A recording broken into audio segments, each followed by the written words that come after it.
Hello दोस्तों, नमस्कार। कैसे हैं आप सब? आशा करता हूँ बहुत अच्छे होंगे। दोस्तों, आज का जो ब्लॉग है हम आपको ऐसे किले में लेके चलेंगे इस ब्लॉग में जो खुद में एक रहस्यमय किला है। लोग वहां के बताते हैं कि आज भी उसमें सोना निकलता है। तो ऐसा ही आज का ये मेरा ब्लॉग है।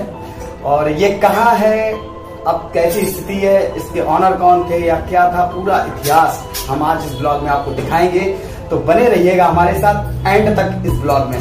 तो दोस्तों चलिए शुरुआत करते हैं इस ब्लॉग की। तो फ्रेंड्स, अभी मैं निकल दिया हूँ उस किले के लिए। और आपको बता दूँ, आज का जो ब्लॉग है ये बहुत ही रोमांचक होने वाला है।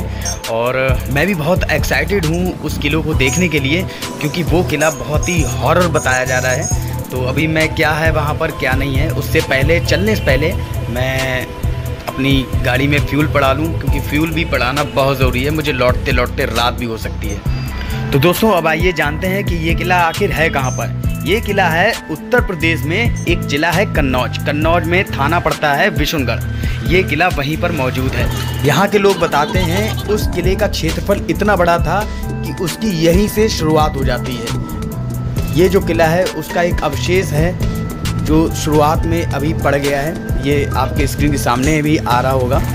और अभी मैं देखिए शाम भी हो गई है और मुझे शायद लौटते लौटते रात भी हो सकती है, क्योंकि अभी तो मैं पहुंच रहा हूं और मैं यहां पर आ गया हूं। विशुनगढ़ ये थाना है, ये मतलब एक कस्बा टाइप का है। तो मैं अंदर आ गया हूं उसके।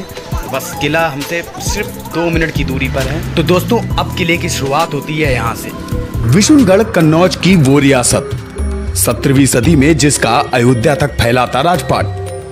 16 छोटी और बड़ी रियासतें जिसके अधीन थीं, आज महज ग्राम पंचायत बनकर रह गया। और यहाँ के किले व भवन एकमात्र खंडर जिसको दूर दूर से लोग देखने आते हैं। यह छिबरामऊ तहसील क्षेत्र में कन्नौज और मैनपुरी की सीमा पर बसा हुआ है। यहाँ के किले में अब अंतिम राजा चौधरी सदानंद के इकलौते पुत्र स्वर्गीय अवधेश कुमार की विधवा रानी पुष्पा अपने परिवार सहित अब भी रहती हैं। वह बताती हैं कि अंग्रेजों ने विशुनगढ़ पर कई बार आक्रमण किए, लेकिन अपना अधिकार नहीं जमा पाए। आगे रानी पुष्पा बताती हैं कि उस समय तत्कालीन रानी ने लखनऊ के नवाब वाजिद अली शाह से मिलकर गोमती से सरयू के बीच का अपना क्षेत्र वापस नवाब को सौंप दिया था, और इसमें अयोध्या भी शामिल था। नवाब के खजाने से 4000 रुपए सालाना विशुनगढ़ को मिलते थे। अंग्रेजों ने जब अवध को अपने हाथों में लिया तो रियासतों की हालत खराब होने लगी। विशुनगढ़ भी इससे अछूता न रहा और इसका अस्तित्व भी खत्म होने लगा।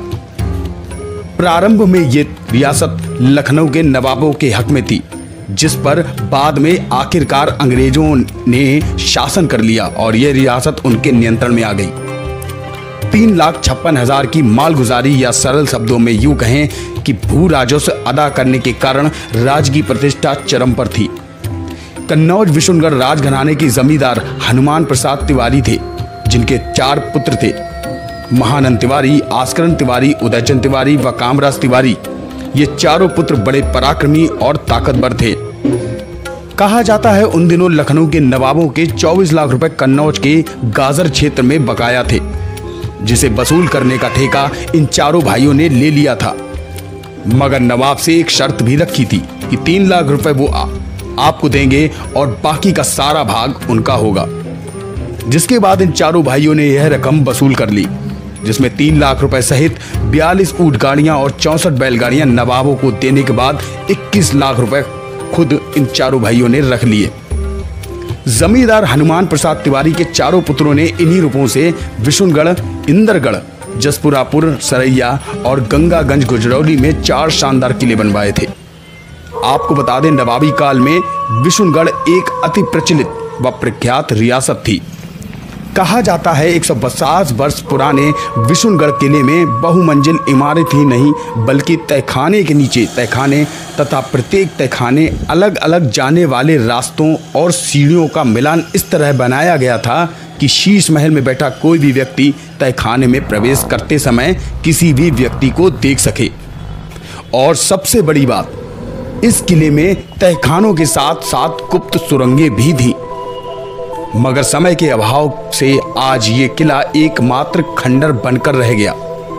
इस किले के उत्तराधिकारियों की अंतिम श्रृंखला में चौधरी सदानंद तिवारी इस किले में काबिज हुए।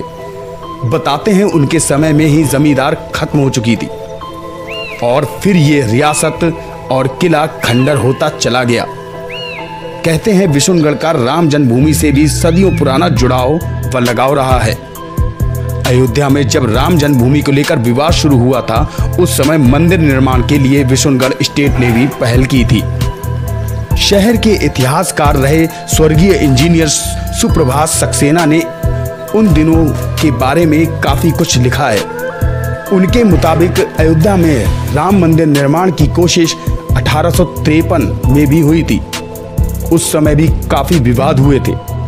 तब निर्मोही अखाड़ा ने विवादित ढांचे पर अपना दावा किया था। महंत रघुवर दास ने विशुनगढ़ की रानी को पत्र लिखकर मदद मांगी थी। इस पर रानी ने उन्हें 800 सोने की मोहरें दी थी। उसके बाद राम मंदिर निर्माण का मामला कोर्ट में चला गया। विशुनगढ़ किले के जानकार बताते हैं, विशुनगढ़ किले के अंदर लखनऊ के इमामबाड़े की तर्ज पर 12 दरी कचहरी व शीश महल का निर्माण चौधरी फतेहचंद तिवारी ने कराया था। पुनः काबिज होने की खुशी में बिहारी जी महाराज कृष्ण मंदिर की स्थापना राजा उदयचंद तिवारी ने कराई थी। राजा फतेहचंद की पत्नी धन रानी ने किले के विशाल दरवाजे के सामने धनेश्वर नाथ मंदिर यानी कि शिव मंदिर बनवाया था और पास में ही तालाब भी खुदवाया था। बताते हैं करीब 50 साल पहले किले के पास खेत की जुताई करते समय नीचे दबी तोप की नाल मिली थी, जो कन्नौज के पुलिस लाइन में सुरक्षित रखवा दी गई थी। विशुनगढ़ के रहने वाले स्थानीय लोग बताते हैं कि अगर आज भी इस किले की खुदाई हो जाए और किले के तहखाने व सुरंगों को खोदा जाए तो इतना सोना जवाहरात निकलेगा कि भारत के लोगों ने कभी सोचा ना होगा। फिलहाल इस किले के बारे में हमने और भी जानने का प्रयास किया, लेकिन इनके परिवार में आपसी मुकदमों के अतिरिक्त और कुछ भी ऐसी जानकारी नहीं मिल सकी जिससे इसकी उपलब्धियां बयां की जा सके। तो दर्शकों, हम आपसे आशा करते हैं विशुनगढ़ के बारे में बताई गई जानकारी से आप संतुष्ट हुए होंगे। विशुनगढ़ के बारे में जानकारी करने में हमें बहुत समय लगा, तब जाकर यह पूरी जानकारी इतिहास सहित आप लोगों तक इस वीडियो के माध्यम से हमने दिखाई है। दर्शकों, आपसे एक निवेदन है, अगर आपने हमारे चैनल को सब्सक्राइब नहीं किया है तो अभी सब्सक्राइब कर लें और घंटी वाला बटन जरूर दबा दें। वीडियो को लाइक करें और जमकर शेयर करें, क्योंकि ये जानकारी बिल्कुल सही और सटीक है।